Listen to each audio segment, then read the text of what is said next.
মোৰ ইয়াৰ পৰা আছিলে এইখিনিৰ পৰা কঁকালৰ পৰা মাজৰ পৰা আৰু মানে ৰাজহাড়ডালৰ মাজৰ সেইখিনিৰ পৰা এই সাইডটোৰ লেফট সাইডটো ইয়ালৈকে ওকে আমি চিপাজাৰৰ পৰা মংগললৈ চিপাজাৰ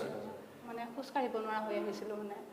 আজি এবছৰ ধৰি পুৰা বেড ৰেষ্ট আছিলে এইটো এতিয়া 90% ভাল লগা বুলি ভাবিছোঁ নমস্কাৰ ফ্ৰেণ্ডছ আজি মই গুৱাহাটী পেইন এণ্ড চেণ্টাৰ ক্লিনিকৰ পৰা আৰু এবাৰ মোৰ তাত এগৰাকী ফেমিলি আহিছে কথা পাতিম জানিম কি অসুবিধা লৈ আহিছিলে আৰু বৰ্তমান কেনেকুৱা নমস্কাৰ নমস্কাৰ আপোনাৰ নাম মোৰ নাম শ্ৰী হৰিপ্ৰিয়া শইকীয়া ওকে আপোনাৰ নাম শ্ৰী মন্টু কুমাৰ শইকীয়া ওকে যি কাৰণত আপুনি চিপাঝাৰৰ পৰা গুৱাহাটীলৈ আহিলে আৰু ইয়াতে কেইদিনমান থাকিলে সো কি অসুবিধাত আছিলে সেই বস্তুটো অলপ ভালকৈ ভাঙি পেলাই অলপ শ্বেয়াৰ কৰক আচলতে আমি মোৰ মানে মিছেছ এখেতৰ এটা কঁকালৰ বিষ হৈছিলে বহুদিনৰ পৰা হৈ আছিলে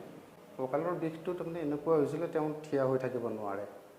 বহি থাকিব নোৱাৰে তেওঁ খুব মানে কষ্ট হয় মানে মোৰ ইয়াৰ পৰা আছিলে এইখিনিৰ পৰা কঁকালৰ পৰা মাজৰ পৰা আৰু মানে ৰাজহাড়ডালৰ মাজৰ সেইখিনিৰ পৰা এই সাইডটোৰ লেফট সাইডটো ইয়ালৈকে তলুৱা নাছিলে ইয়ালৈকে মানে থিয় হৈ থাকিব নোৱাৰোঁ মানে বেছিতে 3 মিনিট বা 4 মিনিট সময় থিয় হৈ থাকিব পাৰোঁ আজি এবছৰ ধৰি পুৰা বেড ৰেষ্ট আছিলে এবছৰ যোৱা জুলাই মাহৰ পৰা বিভিন্ন ঠাইত চিকিৎসাটো লোৱালোঁ নাই নহ'ল আনকি পাটনা ডক্টৰৰ হতুৱাই তাৰমানে চিকিৎসাটো কৰোৱা হ'ল কিন্তু তেওঁলোকে অপাৰেশ্যনৰ অৰ্ডাৰ দিলে কিন্তু মোৰ অসুবিধাৰ বশতত মানে মই অপাৰেশ্যনটো তাৰমানে পিছুৱাই দিলোঁ ফেল কৰোৱাই দিলোঁ এইটো বুলি আপোনাৰ ওচৰত আহিলোঁ আৰু এখেতক লৈ আহিলোঁ আহি চিকিৎসাটো আৰম্ভ কৰি দিছিলোঁ আজি 3-4 দিন থাকিলোঁ বেষ্ট আৰাম পাইছে এতিয়া আৰু আগতকৈ বহুতখিনি ভাল আজি ইয়াতে আমি কেই নম্বৰ চিকিৎসা আজি কৰিম 5 নম্বৰ 4টা হৈ গ'ল আগত হৈ গ'ল ঠিক আছে আজি 5 নম্বৰ চিকিৎসাটো কমপ্লিট কৰাৰ পিছত এবাৰ ফিডবেকটো ল'ম ফাৰ্ষ্ট অফ অল আমি চাৰ্ভাইকেলৰ পৰা ষ্টাৰ্ট কৰি আছোঁ চাৰ্ভাইকেল এলাইনমেণ্ট চেক হৈ আছে এতিয়া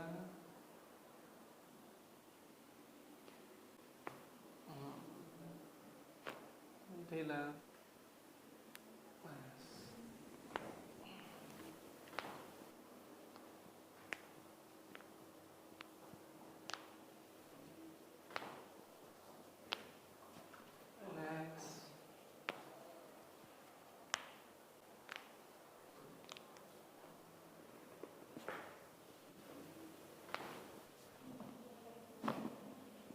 ঢিলা বিষটো হোৱা নাই বেছি লুজ ঢিলা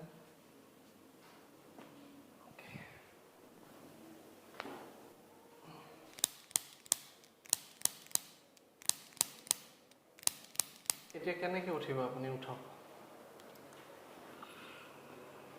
চিধা কৰি পেলাই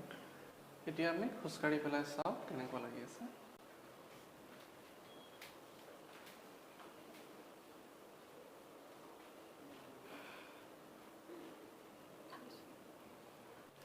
হাণ্ড্ৰেডৰ পৰা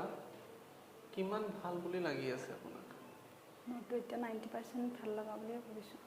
90% ভাল লগা বুলি ফিল হৈছে যিমানবোৰ মানে এনেকুৱা বিষ হৈ থকা মানুহ আছে মানে ইয়াত আহিব লাগে আহি মানে সকলোৱে ট্ৰিটমেণ্ট কৰিব লাগে আৰু মই যেনেকৈ ভাল পাইছোঁ তেওঁলোকেও যাতে ভাল পাওক এইখিনি চিকিৎসাৰ জৰিয়তে মই আপোনাসৱক জনাব বিচাৰোঁ যে আপোনাসৱেও আহক বেমাৰীবোৰ লৈ